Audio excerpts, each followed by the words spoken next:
begins in a small town of Ashkenazi Jews in what is now Belarus. Berezino, where Alexander was born, was a small Ashkenazi Jewish trading town in the Russian Empire, located on what is now known as the Berezina River, which made trading with others easy and profitable. Alexander was born into a middle-class family in Berezino, but that did not last long as a fire burnt their house down during his youth. Alexander and his family resettled in Odessa, part of the Russian Empire under Tsar rule. The location of the city being located right on the Black Sea made it an economic hub of the time. Today, Odessa is one of Ukraine's largest ports. It is here a young Israel Lavariech Gelfland becomes revolutionary Alexander Parvus. There were two main influences that led to the radicalization of Alexander. First up, Taras Shevchenko. Taras was an Ukrainian poet and artist. His family were servants who lived in a small hut pictured here. Taras was also a member of a secret political organization called Brotherhood of Saints Cyril and Methodius. Nikolai Mikhailovsky, another influence in Alexander's life.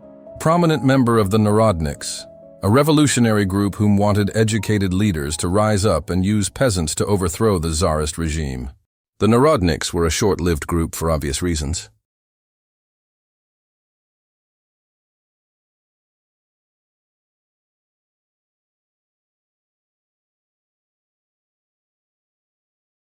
In 1886, 19-year-old Alexander Parvus moves to Basel, Switzerland.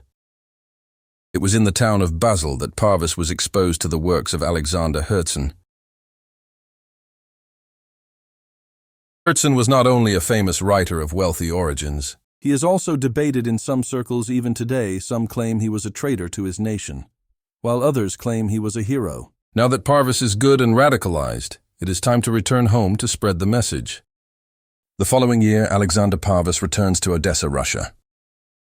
But upon his arrival, for reasons lost to history, the Tsar secret police targeted Alexander. This caused him to flee Russia, popping up again in Switzerland, 1888. Upon Alexander's arrival in Switzerland, he enrolled in the University of Basel. Parvus will remain here for 3 years, graduating with a doctorate degree in political economy, July 1891.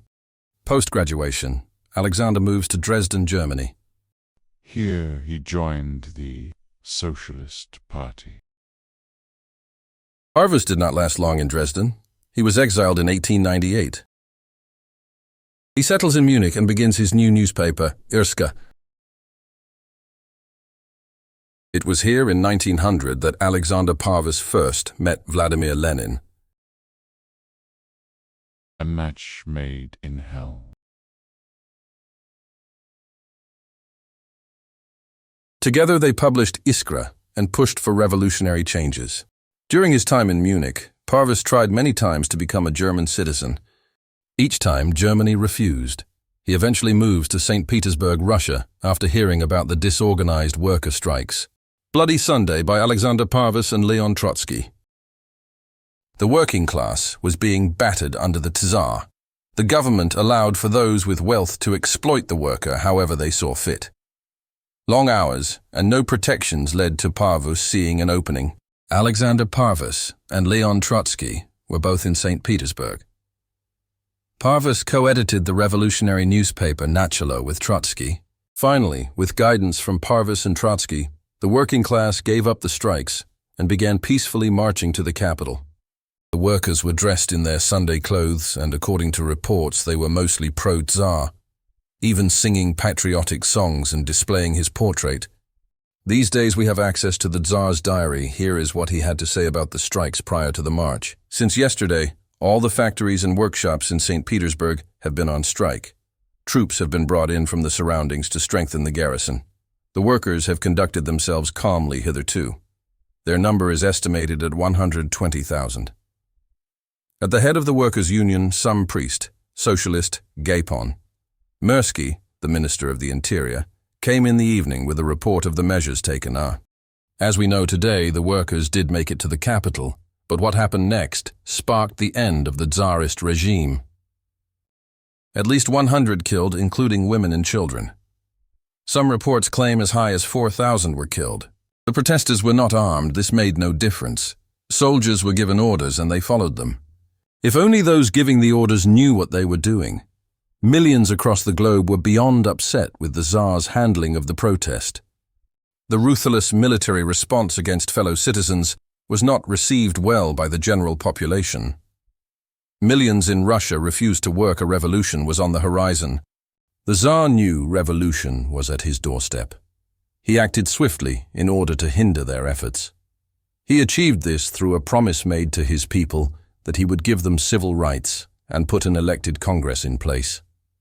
This was called the October Manifesto. Once put into law, it changed from the October Manifesto to the Fundamental Laws.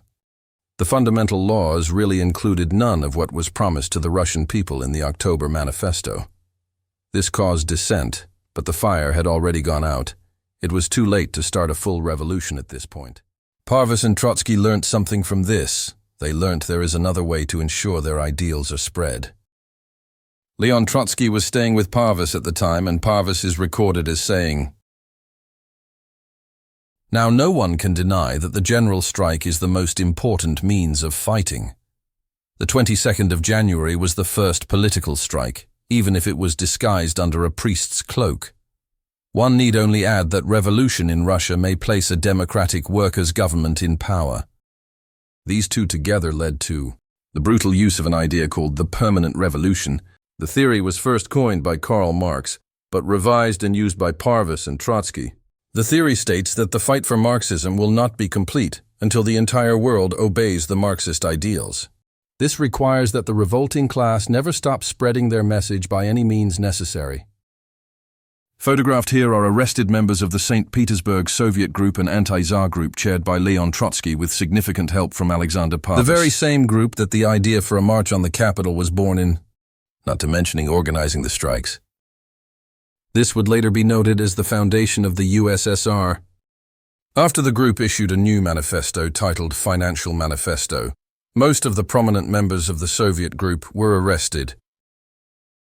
The charges were as follows: inciting armed rebellion via advocating for armed militias of working-class people, as well as inciting Red Sunday. While awaiting trial, Parvus made friends with other revolutionaries. He also was visited by old friend and Socialist Party leader Rosa Luxemburg. Parvus, Trotsky, and the other 53 members of their group were all sentenced to exile in Serbia. During the 33-day trip to Serbia, Parvus escaped and went back to Germany, where Rosa was staying at the time. Rosa Luxemburg, a long-time associate of Parvus, who met him in jail while awaiting trial many times, and first met when he hired her to help run his first newspaper, Iskra. She was one of the most influential members of the Socialist Party in Germany. It is almost certain that Rosa and Alexander met up while both were in Germany at the same time. This comes into factor soon. While in Germany, Parvus published a book detailing his experiences called In the Russian Bastille during the Revolution, but good luck finding a copy. During his time in Germany, Parvus also met with Maxim Gorky, a prominent member of the Marxist Party and a playwright. Maxim agreed to produce Alexander's play idea Enemies. Enemies was a play about none other than the inequity around classism. Alexander and Maxim came to an agreement on how much Maxim would be compensated. Despite this, Parvus refused payment and did not pay Maxim. This led to Maxim threatening to sue. Then in comes Rosa. Rosa convinces Maxim to keep the matter within the party. Eventually, the Socialist Party court system decided Maxim was owed the amount promised. Parvus did make payment after this, but his reputation in the party was severely damaged. Parvus decides it is time to move on from Germany, for now at least. Parvus moved to Turkey and began a career as an arms dealer financial advisor to the Young Turks. He stayed in this role in Turkey for 5 years. While there, he developed a close relationship with German ambassador Hans von Wangenheim. Hans sent Parvus to Berlin in March 1915, endorsing his plan that Germany should give support to the Bolsheviks in an attempt to overthrow Tsar Nicholas II. After acquiring the funds from the German government, Parvus left to go meet the leader of the Bolsheviks, who was in exile already in Germany. none other than his old friend, Vladimir Lenin. Parvus discussed funding Bolshevik propaganda and left lots of money with Lenin to further their cause. Leon Trotsky, another leader of the Bolshevik Party, as well as another old friend of Parvus, is quoted saying, "Parvus used the Marxian methods skillfully, was possessed of a wide vision, and kept a keen eye on everything of importance in world events. This, coupled with his fearless thinking and his virile muscular style, made him a remarkable writer. And yet there was always something made and unreliable about Parvus. In addition to all his other ambitions, this revolutionary was torn by an amazing desire to get rich. He grew rich as a war profiteer, helped, no doubt, by informal commissions he deducted from the huge sums the government paid him to sponsor subversive propaganda within the Russian Empire.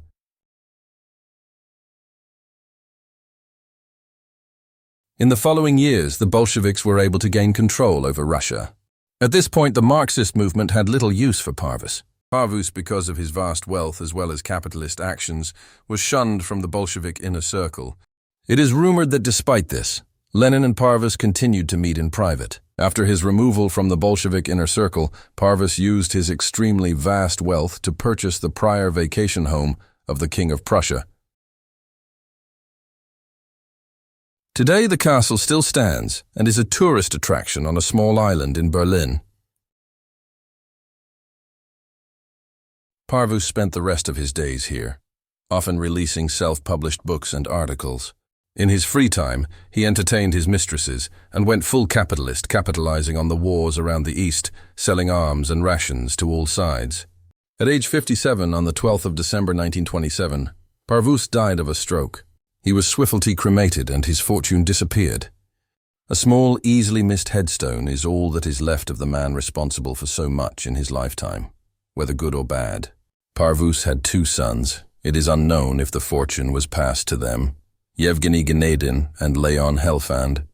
Both sons ended up working as Soviet diplomats. Both sons committed treason, with Yevgeny spending 10 years in prison. Leon was a spy but escaped and eventually defected to the USA. The Parvus bloodline carries on in the USA to this day.